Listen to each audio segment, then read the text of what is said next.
So I don't know if you noticed that connection in the first reading and in the gospel today. You have this story, this song of an owner of a vineyard and his vineyard. And notice what he does. He builds a wine press. He builds a hedge. He gets the finest of soil. He puts the finest of vines there. And then Jesus will say, I'm going to tell you a parable. And he pretty much says the same thing. And so the two of those stories, they're linked. Jesus, in his mind, is thinking about this book of the prophet Isaiah. And notice the response to all of this fertile soil, all of this best vines.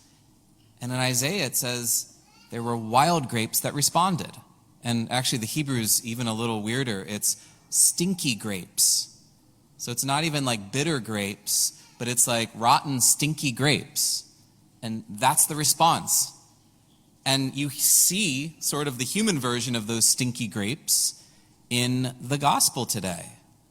You have all of these tenants who are in this vineyard, and they're sharing in this produce. And yet they're like, we want it all, and we want it on our terms. And they don't really see the generousness that's happening there. And all of these servants are coming. The Lord is sending all of these servants to, in a sense, help fertilize their heart. And then finally, the Lord's like, where the vineyard owner is saying, well, I only have one more to send, my only son. And I'm going to send him. Maybe they'll listen to him. And what do? They say, well, here's the heir. Let's kick him out, and then we're going to get it all. That response of stinky grapes is what we have to look in our heart to say, where am I part of that story? And maybe it might not be as vicious as what we heard about in the gospel. Maybe it might be, but most likely it's something that it's more of a coldness of rejection versus a hotness of rejection. And what do I mean by that is God has given us so much. He's poured out so much. He's given us his only beloved Son. There's nothing more that he can give. And yet, what is our response? Is it a full-hearted, yes, God? Is it a changed life? Is it thanksgiving? Or is it, well, that's nice. I want to give you an image, and this came to me, and I've shared this before at different times, but 10 years ago, when I was praying, I received this image, and it's something that has blessed me and haunted me. So the image is Jesus on the cross, but it is from heaven's point of view looking down. If you've ever seen the art of Salvador Dali and you see Christ, and it's as though the Father is looking down and then seeing the world, but seeing Christ like this. So I had this image, but as I looked down into the world, it was the neighborhood. It was Lakewood Springs. It was my hometown, Gaithersburg, Maryland. And everyone is just sort of walking around Jesus on the cross. The wood of the cross is like a post in the ground, in the middle of your neighborhood, in the green grass. There's sidewalks that are going around it. And everyone is just going about their day-to-day life. Nothing really, really bad. They're talking, they're chatting, they're walking their dog, but they're maybe leaning on the wood of the cross right there. Maybe their dog is going to the bathroom on the wood of the cross right there. And everyone just kind of chatting and stuff like that. And people are going around like we normally do, just looking down, using our phones. And yet Jesus is looking down. And it's sort of this weird thing of, you have this man who's dying, being tortured on the cross. He's just up there. And he's looking down, and everyone's just sort of just having a party underneath him, and all of their heads are down. No one even cares that he's up there being tortured for them, except one. This little boy, little toddler, maybe like this little guy about his age right over there, my friend Mr. Shepherd, about that age, was actually my little nephew I remember in this image. He has his little red baseball cap off to the side, and he's the only one that looks up. Everyone else is just doing their thing, but he looks up, and he reaches into his pocket, and he pulls out a dandelion. And for any of you who have kids or grandkids that love to just give you dandelions, sometimes those dandelions are not in the freshest of places at that moment. Maybe it's been there for a couple days. He reaches in, and he just gives the dandelion. The dandelion's kind of flopped over, but that doesn't matter for the Lord.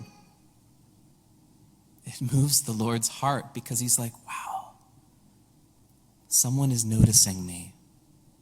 Someone actually cares that I'm up here doing all of this for them.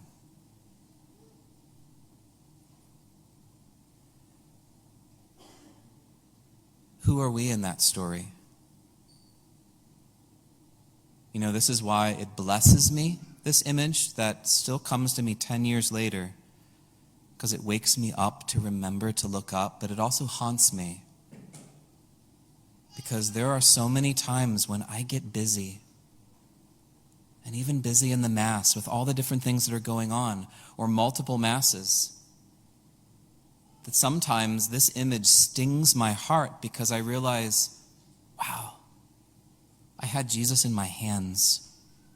I spoke words that brought him here on the altar, and I was looking down versus up.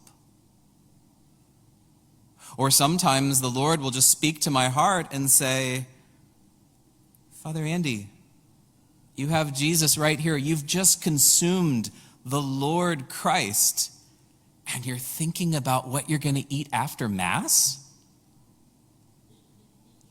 It's true, right? I'm preaching to myself here, but it's to all of us here. It's not so much that we are just kicking him out of the vineyard, but there's a way in which we just subtly just kind of put our head down, and in a nice way, we just go about our business and we don't care what he's done for us. That's where the wild grapes come. Because in that song of the vineyard, the Lord's saying, I've put everything on the table. There's nothing more that I can give. I've given everything. I've given every drop of blood of my only beloved Son. And yet, if we don't look up, then what starts to happen in our heart is we start to not care. And that produces stinky grapes. And what does the Lord say when all there is stinky grapes? He says, not in a fit of rage or anything like that, but he says, if that's all this relationship is, I've given my heart and you're giving me stinky grapes. Well, then that hedge is going to go away. The wine press is going to be filled in, and your land will be desolate. The land of our heart, the land of our country, the land of our world. And so we have to look at each of our hearts and say, what are those ways in which I don't take the time to look up? And we might be very busy, and we have different situations. And this is not a situation of, do I have sort of the time of a monk who has all of this time? I might be super, super busy. I might be trying to take care of this one and this little one and trying to figure out how to do all of this. But even in the midst of all of that busyness, even when we're tired or hurting, can we just take that moment when we're just like, I don't even know what to say, Lord. I have this dandelion, and it doesn't look good. But can we at least give him that? That's all the Lord is wanting. He knows how difficult it is to focus, especially modern man right now, who our attention span, we can't even watch like a 30-minute video sometimes. It has to be like 1 minute, 30 seconds. The Lord knows that struggle, but he's still challenging us. He's still saying, even in the midst of all of this distraction, all of this busyness, even if your dandelion is just wilted and it's been sitting in your pocket for a couple days, can you look up and just give me that? And I can work with that. So this is what Eucharistic revival is about. We're in the midst of this national Eucharistic revival, and it's more than just a program. It's really about learning to look up, not just physically, but to recognize who's here and who is being given to us, so that we not walk away indifferent, cold. Remember what the Lord says. He's like, I don't want you to be, I can work with someone who's either hot or cold, but if you're lukewarm, what does he say? It's not very pleasant. You're going to come out of my mouth in an unpleasant way. So the Lord wants a heart that is going to look up with whatever they have.